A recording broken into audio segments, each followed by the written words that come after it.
Selamat malam saudara-saudara. Ya, kita harus masuk di dalam diskusi perdana nih. Ya, diskusi perdana. Temanya itu anak muda masih ada harapan. Anak muda bersuara itu seperti apa sih gitu. Kita akan prospek anak muda ya, dan juga terkait dengan apa sih yang menjadi kebutuhan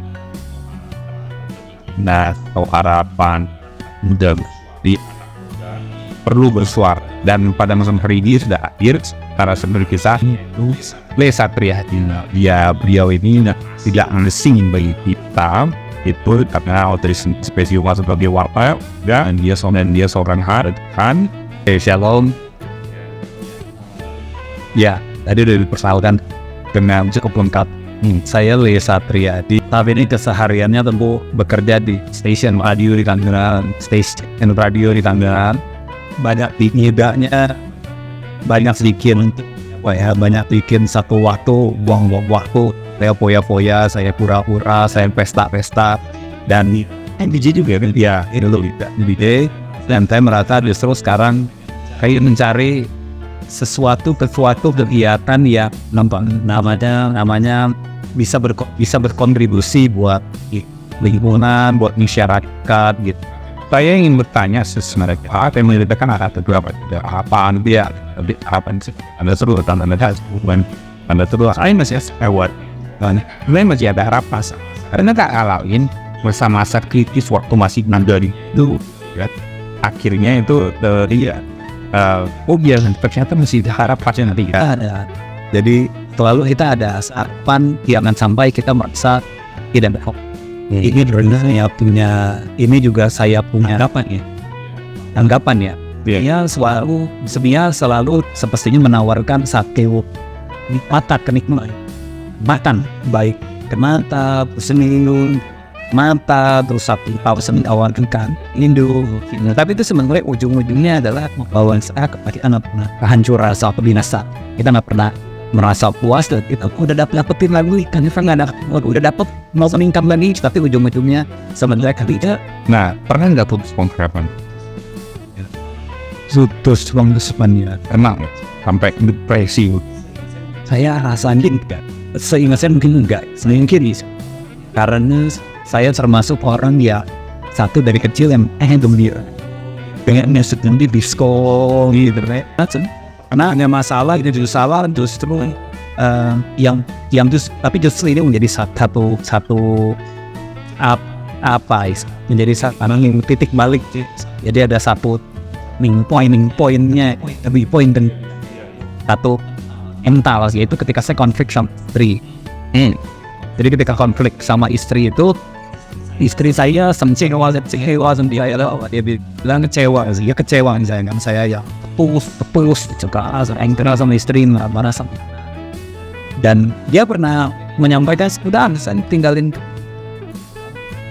Dan sebagai laki-laki waktu itu saya sempat merasa mau jarah aduh kayaknya udah kalau misalnya ada masalah Lalu saya bersyukur ada komunitas gereja yang cover. Ingat ayat yang menjadi perkara.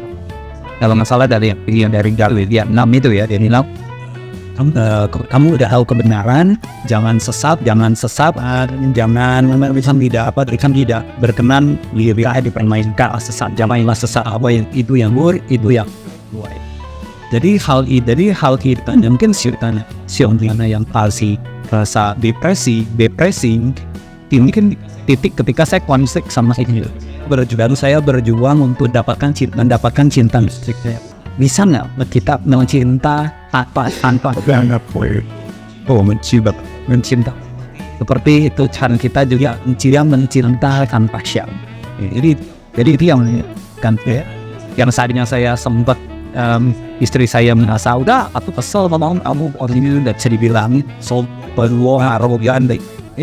Tapi sekarang dia bisa dekat kembali gitu. Kalau kehilangan pengharapan itu kita seperti inti berjalan bareng. Betul. Dan kalau orang bisa melihat sendiri sudah biasa nggak ada. Justru yang pentingnya itu justru petnya kita benar. Dan saya mau bahwa nanti ketika ada kesempatan kepada anak-anak muda ini, tongkat estafet ini nanti suatu saat mereka yang akan pimpin Indonesia. Iya, betul. Jadi ketika mereka yakin mereka berharga, mereka punya satu harapan, mereka mau juga untuk mencari sesuatu hal yang baik, menginvestasikan diri dia di dalam satu kegiatan yang baik. Ketika dia tahu ini yang buruk, dia mesti pisahkan. Iya. Ya, karena setuju seperti kayak beberapa pemimpin kita, Pak Jokowi juga melihat bahwa kita perlu untuk memperbaiki mental, karakter, moral seperti itu kan, supaya dimulai dari mana? Dimulai dari anak muda. Itu yang mau diperjuangkan nanti ya, seperti itu ya. Iya, kita bisa mengikut juga anak muda, bahwa anak muda ini berharga, dan anak muda ini juga mesti kita berikan satu dari muda itu tentang satu kebenaran moral yang memang dia mesti tahu. Ya, semua orang saya rasa pernah mengalami kegagalan kan ya, mengalami kegagalan. Kemudian saya juga pernah di dalam posisi yang saya bilang baik masa lalu, masa muda, sama keluarga, sama anak, bahkan sama orang tua. Saya orang tua saya sudah almarhum. Kadang-kadang sampai saat ini saya bisa merasa bersalah gitu. Tapi saya ingat ada satu firman Tuhan yang berkata, jangan lihat-lihat lagi masa yang lalu ataupun dari zaman purbakala gitu, tapi lihat ke depan. Dan kita mesti tahu bahwa sebenarnya Tuhan itu menjanjikan yang di depan kita itu adalah suatu berkat, di mana ada satu berkat buat kita. Tadi Pak Asyom juga bilang bahwa masa depan itu sungguh ada. Kemudian sekarang saya sama anak-anak juga, sama istri juga, ketika mereka bercerita, kalau aku mau begini bagaimana nih, tapi ini nggak ada keuangannya nih, tapi aku diajak, diundang untuk datang begini-begini. Saya selalu bilang, apa yang kegiatan yang baik, yang kamu investasikan kegiatan yang baik, saya percaya pasti hasilnya juga akan. Jadi tidak pernah menyesali, oh ya dulu aku gagal, aku mahasiswa yang gagal, saya masa mudanya gagal, saya kemudian sama anak-anak juga pernah keras, pernah pukul, pernah apa. Jadi udah selama, saya juga sangat terkesan bahwa Tuhan itu tidak mengingatkan dosa nih. Tapi saya percaya bahwa Tuhan itu justru menghargai pertobatan. Jadi bukan dosanya yang diingat-ingat atau kesalahan kita yang diingat-ingat oleh Tuhan gitu ya. Tapi ini bukan kita rohani memang, tapi itu saya benar bahwa value kan. Yang benar itu sebenarnya adalah kita punya tindakan ke depan, pertobatan, perubahan kan. Pertobatan itu perubahan kan.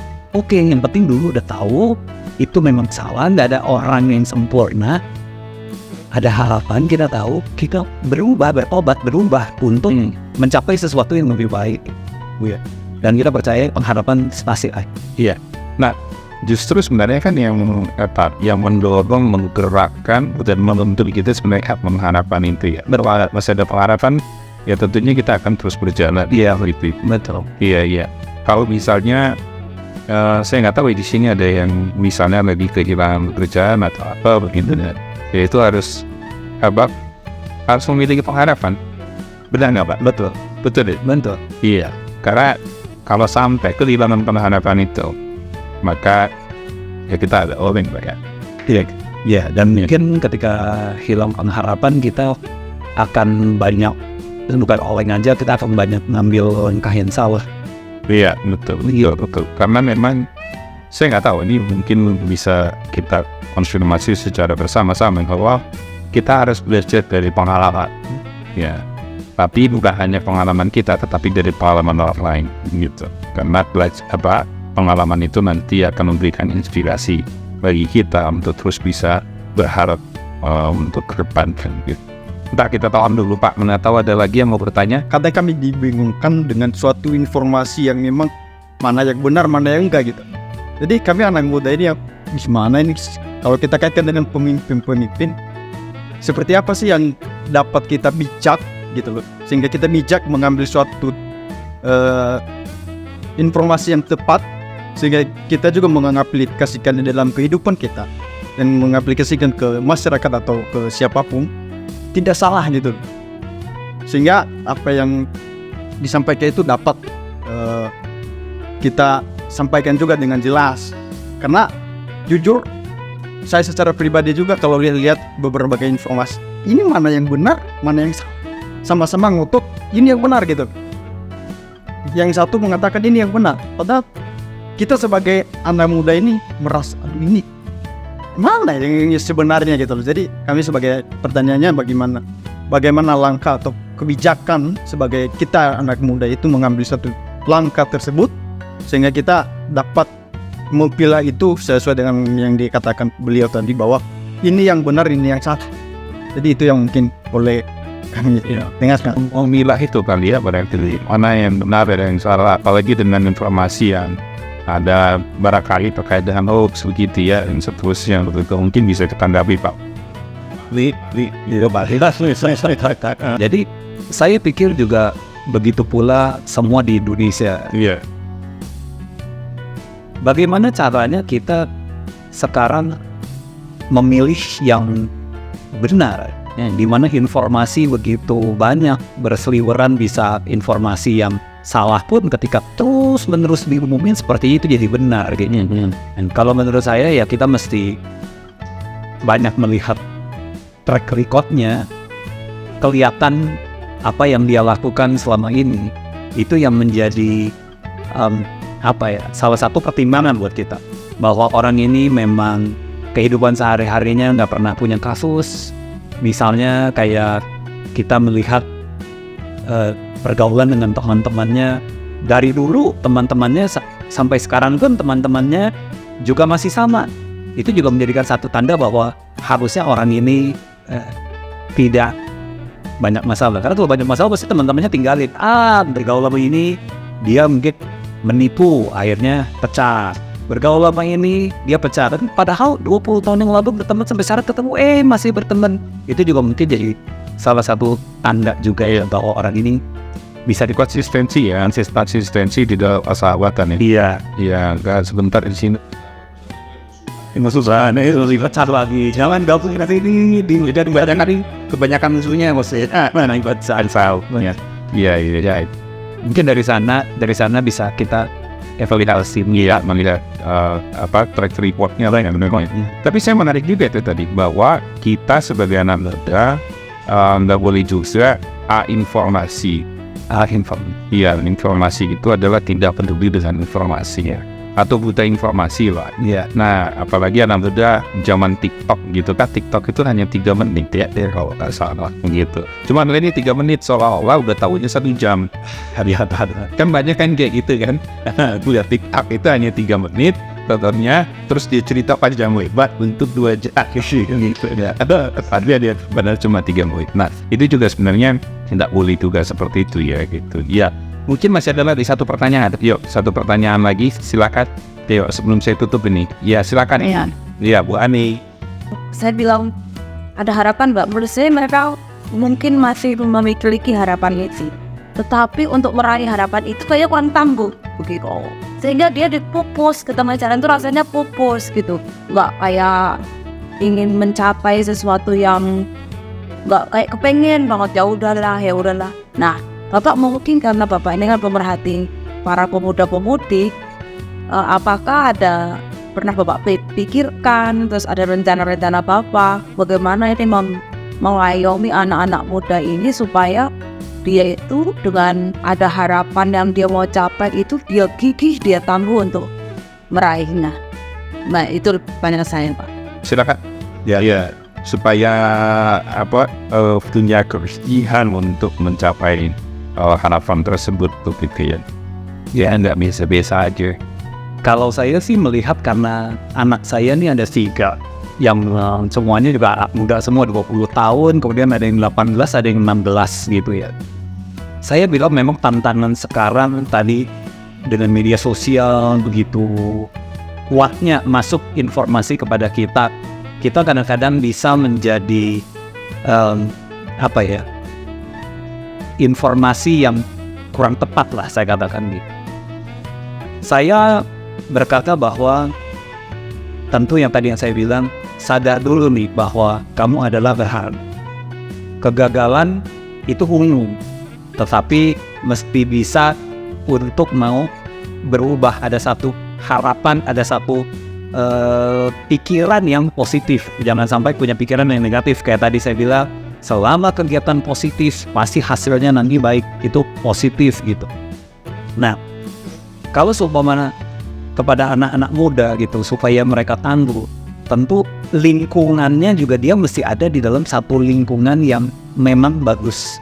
Saya berapa kali bilang sama anak saya gitu ya, saya bilang kalau kamu tahu di situ lingkungannya toksik, kamu mesti dengan sadar keluar. Kita nggak bisa hindari bisa ada di dalam lingkungan toksik, ngomong kotor di sana, kemudian value nilai-nilainya ketika mereka berkumpul semua di sana, bertengkar sedikit sama orang, marah, tukul dan lain-lain. Kamu itu toksik, jangan main di sana, keluar. Seperti itu. Dan media sosial, kita tahu ada bagusnya, kita bisa dapat informasi apapun gadget kita sekarang, smartphone dan lain-lain, tapi juga dia bisa bawa pengaruh yang negatif juga. Tapi kalau kita cuma bilang, ini boleh, ini tidak boleh, dia akan bingung. Tapi kita mesti tahu dari tadi jelas ya, bahwa lingkungannya mesti baik. Kalau kamu rasa media sosial ini bawa pengaruh lingkungan yang tidak baik, kamu mesti tinggalin, jangan masuk di sana. WA group, misalnya topik perbincangannya semua setiap hari yang tidak beres, bahkan sekarang kan suka ada stiker tuh, tanpa kita auto download pun stikernya bisa gerak-gerak, tiba-tiba stiker yang gerak-gerak itu nggak benar, pornografi dan lain-lain. Dengan keberanian pasti leave group gitu. Jadi itu yang mesti kita yakinkan kepada anak-anak muda gitu. Walaupun sekali lagi pilihan pada mereka. Ada ini nggak, ada pembinaan khusus nggak Bapak misalnya anak muda ya supaya mereka makin gigi gitu? Kalau saat ini yang saya lakukan, saya kan membuat kelas public speaking. Oh, oke. Jadi saya banyak masuk kepada anak-anak muda ataupun kepada perumahan-perumahan ataupun siapa saja yang bersedia untuk Hasil saya dong di sini ya, mesti public speaking. Nah, ini tinggal audio nanti tidak atau DJ nih. ya, karena DJ itu sebenarnya tekniknya itu bagus sekali. Gak sama dengan pekerjaan dia, profesi itu nggak ada yang sia. Iya. Apalagi DJ-nya lagu rohani gitu. Iya. Tapi jangan sampai ini ya. Ada doang gitu ya. Ya, jadi saya lanjut lagi ya. Jadi saya di dalam public speaking itu selain saya mengajarkan bagaimana teknik bicara di depan umum. Iya. Nanti materi-materinya itu adalah ya tadi, bahwa public speaker harus beres dengan dirinya sendiri. Bahwa public speaker bisa gagal ketika dia pertama kali maju di depan umum, dia merasa, aduh aku nggak mampu, aduh aku malu, gak usah aku dulu deh, dia dulu deh yang maju, dan lain-lain. Nah, tanpa sadar, nilai-nilai itu kita masukkan ketika kita lagi mengajarkan public speaking, supaya dia bisa teknik mental itu ya namanya. Iya. Iya. Itu yang saya lakukan. Kalau pasien menanya apa yang sudah saya lakukan, saat ini saya lakukan banyak public speaking. Tahun lalu saya punya dapat kesempatan dari Danrem 052 Karawaci ini untuk memberikan pembinaan rohani juga kepada ini Bintara Otsus dari Papua ya. Memang itu bimbingan rohani. Tapi sampai di sana juga saya sampaikan bahwa hidup kita ini berharga, bahwa ada satu pribadi yang sayang sama kita. Jadi pribadi ini tentu adalah Tuhan yang sayang sama kita, yang memang kita juga mesti bisa untuk tahu dulu hidup kita berharga. Nah, jadi saya sampaikan bahwa hidup ini harus beres dulu. Ya, baik. Terima kasih Pak Kiting, sama kita sudah di penghujung acara kita karena semen durasi kita tidak panjang sekali ya. Jadi anak muda masih ada. Jangan pernah putus asa Pak. Kita akan berjaya yang ada. Apapun masalah apapun. Kali kita akan masuk di dalam closing statement. Silahkan closing statementnya itu terkait dengan anak muda. Ya, jadi saya di dalam closing statement ini mengucapkan terima kasih kepada Pak Asyong juga diajak untuk kita ngobrol-ngobrol sama anak muda, bahwa anak muda tentu selalu ada harapan seperti tadi kita diskusi. Kemudian ke depan juga kita harus akan masuk ke tahun politik. Anak muda perlu juga ambil satu keputusan karena ketika mereka bersikap bodoh, mereka tidak mau memilih contoh sebenarnya adalah keputusannya dia untuk tidak. Bayangkan kalau misalnya nanti Indonesia ini yang mengendalikan baik dari sisi legislatif, eksekutif ataupun yudikatif adalah orang-orang yang memang tidak kompeten. Sehingga di dalam closing statement saya ini masih ada harapan buat anak muda, masih ada harapan buat Indonesia. Ambil satu keputusan ketika anak muda di depannya ada kesempatan untuk bisa memberikan dirinya bersih bisa berikan review di beberapa kontribusi buat Indonesia. Kita percaya bahwa Indonesia adalah punya kita bersama. Jangan pernah lelah untuk mencintai. Wow, ini yang penting sekali, jangan lelah mencintai Indonesia karena ada pengharapan sehingga kita juga sulit itu dan ingin buat untuk bangsa dan saudara. Saya pikir ini adalah poin penting. Selamat berjuang Pak Kisti, semoga sukses dan doa kita senantiasa hargai apapun yang bukan tentunya kita berbakti untuk bangsa dan negara bukan hanya melalui partai politik tapi semua aspek ya. Saya kira anak-anak yang hadir di sini ketika mereka kerja keras dengan koalisi mereka masing-masing dan tidak melakukan tindakan kriminal, itu adalah merupakan bagian daripada wujud harapan dan berbuat untuk bangsa dan mungkin seperti itu. Anak muda perlu bersuara. Oleh karena itu tetap kita acara anak muda bersuara khususnya Gereja Kristen Alkitab Indonesia Jemaat Ganing. Selamat malam, sampai ketemu, Tuhan diberkati.